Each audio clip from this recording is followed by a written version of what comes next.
Imagine finding out your best friend has been systematically destroying your life for months, sabotaging your relationships, stealing your opportunities, turning people against you.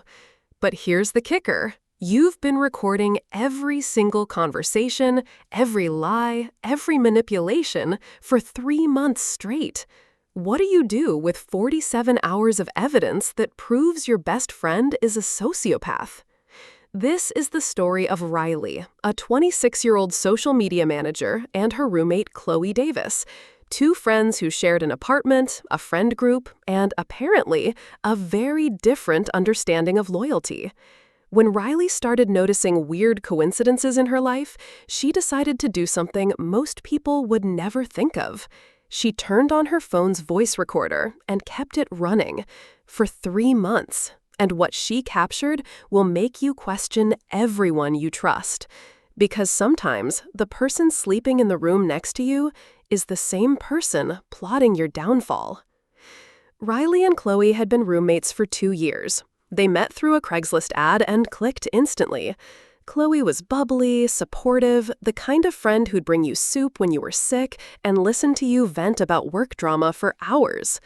Riley worked remote for a digital marketing agency, while Chloe was between jobs, again. Chloe always had some excuse. The boss was sexist, the coworkers were cliquey, the work wasn't aligned with her values. Riley felt bad for her and never questioned why Chloe went through jobs like tissues. They had the perfect setup. Chloe handled most of the social stuff, organizing group dinners, planning weekend trips, maintaining their friend circle. Riley focused on work and trusted Chloe to keep their social life running smoothly.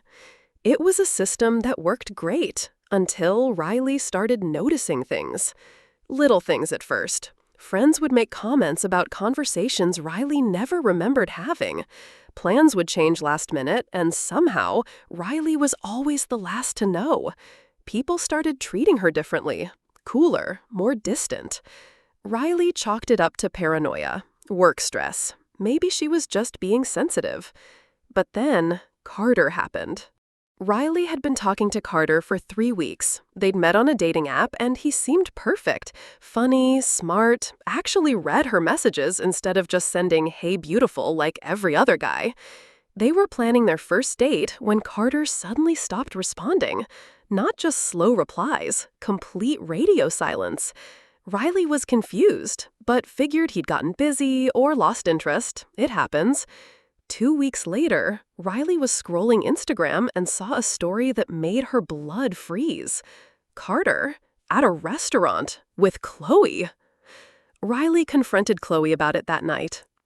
"Oh my God, that's so weird," Chloe said, all wide-eyed innocence. "I met him at that coffee shop downtown. Had no idea he was the guy you were talking to." "But you knew I was talking to someone named Carter." "Riley, Carter is like the most common name ever. I can't keep track of every guy you match with." It made sense, sort of, but something felt off about Chloe's explanation. The way she avoided eye contact, the defensive tone. That's when Riley made a decision that would change everything. She started recording their conversations. Riley told herself she was being crazy, but she downloaded a voice recording app and started hitting record whenever she and Chloe hung out, just in case, just to prove to herself that she was being paranoid. The first few recordings were normal. Roommate chatter about bills, weekend plans, work gossip that Riley was sharing too freely. But then Riley caught something that made her stomach drop. Recording from March 15th, 2024. Riley had gone to bed early, but her phone was still recording from the living room. She heard Chloe on the phone with someone. "No, she's completely clueless," Chloe was saying. "She has no idea I matched with Carter first. I just told him she was my crazy roommate who gets obsessed with guys. He was like, 'Oh, hell no, I don't need that drama.'" Riley played it back 3 times to make sure she heard correctly. Chloe had sabotaged her date on purpose, but it got worse. "She's so naive, it's actually pathetic," Chloe continued. She tells me everything about her work, her family drama, her insecurities. It's like having a playbook for someone's entire life. Riley realized Chloe wasn't talking to a stranger. She was talking to someone who knew Riley, someone in their friend group. That's when Riley decided to get serious about the recording project. For the next 2 months, Riley recorded everything. Every conversation, every phone call she could catch, every interaction with their mutual friends when Chloe didn't know Riley was listening. What she found was a masterclass in manipulation. Recording from April 3rd, Chloe telling their friend Sarah that Riley had been acting really jealous and possessive about Sarah's new job promotion. Riley had never said anything negative about Sarah's promotion. In fact, she'd helped Sarah practice for the interview. Recording from April 18th, Chloe on the phone with Riley's coworker Jake, telling him that Riley had been talking behind his back and questioning his work ethic. Complete lie. Riley had never discussed Jake with Chloe. Recording from May 2nd, the most damning one. Chloe talking to someone about Riley's client presentation. She's presenting the social media strategy to that big client tomorrow, Chloe was saying, the one she's been working on for weeks. Would be such a shame if someone accidentally mentioned to the client that Riley copied most of her ideas from that viral campaign last year. Riley had never copied anything, but she realized Chloe had access to her laptop, her work files, her entire professional life. That's when Riley understood the scope of what was happening. Chloe wasn't just being a bad friend. She was systematically destroying Riley's relationships, her reputation, and her career. And she was enjoying it. The final straw came on May 15th, Riley's birthday. Riley had been planning a small party for weeks. Nothing fancy, just their friend group at their apartment.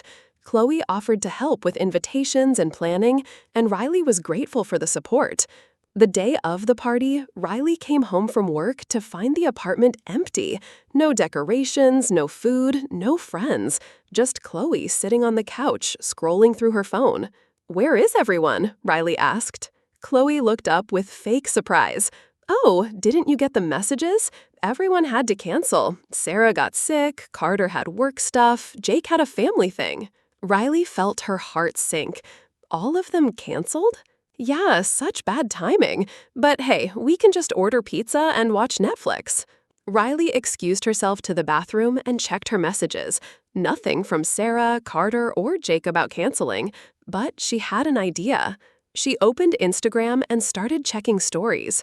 There they were, all of them, at a rooftop bar downtown. Sarah, Jake, Carter, and 5 other people from their friend group, having the time of their lives. Without Riley. On her birthday. Riley went back to the living room, phone recording in her pocket. "Chloe, I just saw everyone's Instagram stories. They're all at Skyline Bar." Chloe's face went white for just a second. Then she recovered. "Oh, weird. Maybe they decided to meet up after their other stuff got canceled. We should go join them." "They're celebrating my birthday. Without me. How does that happen?" That's when Chloe made her fatal mistake. "Riley, honestly, maybe they just needed a break from your energy lately. You've been kind of a lot recently." Riley felt something snap inside her. "My energy? You've just been really negative and clingy. People notice that stuff." Riley pulled out her phone and hit stop on the recording app. 3 months of evidence, 47 hours of audio. Chloe talking trash, sabotaging relationships, lying, manipulating, plotting.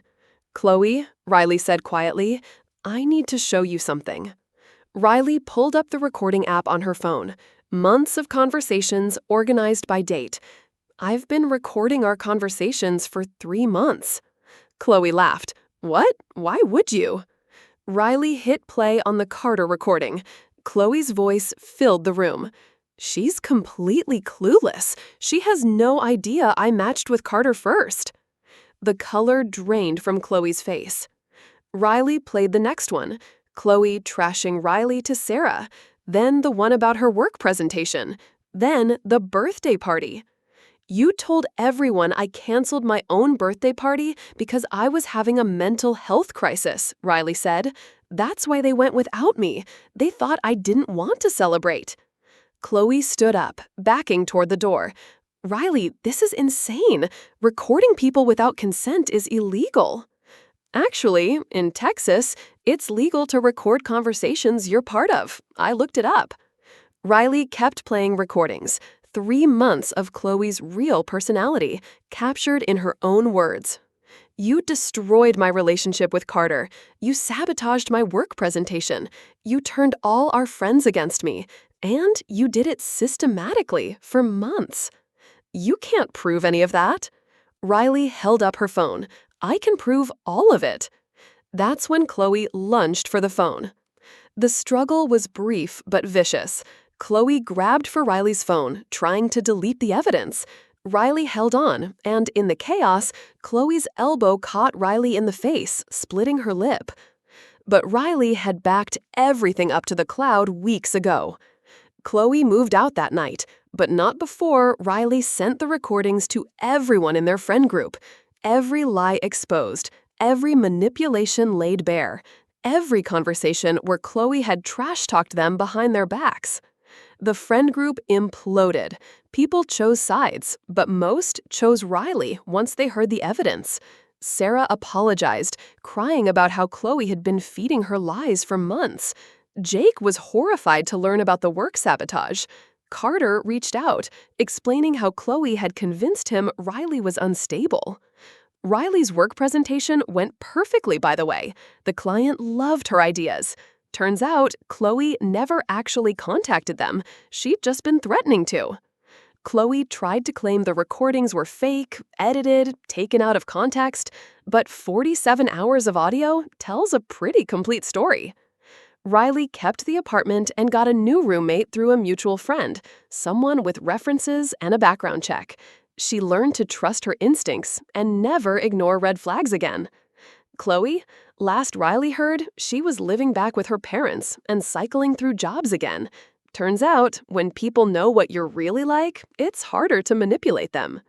The moral of the story? Trust your gut. When things feel off, they usually are.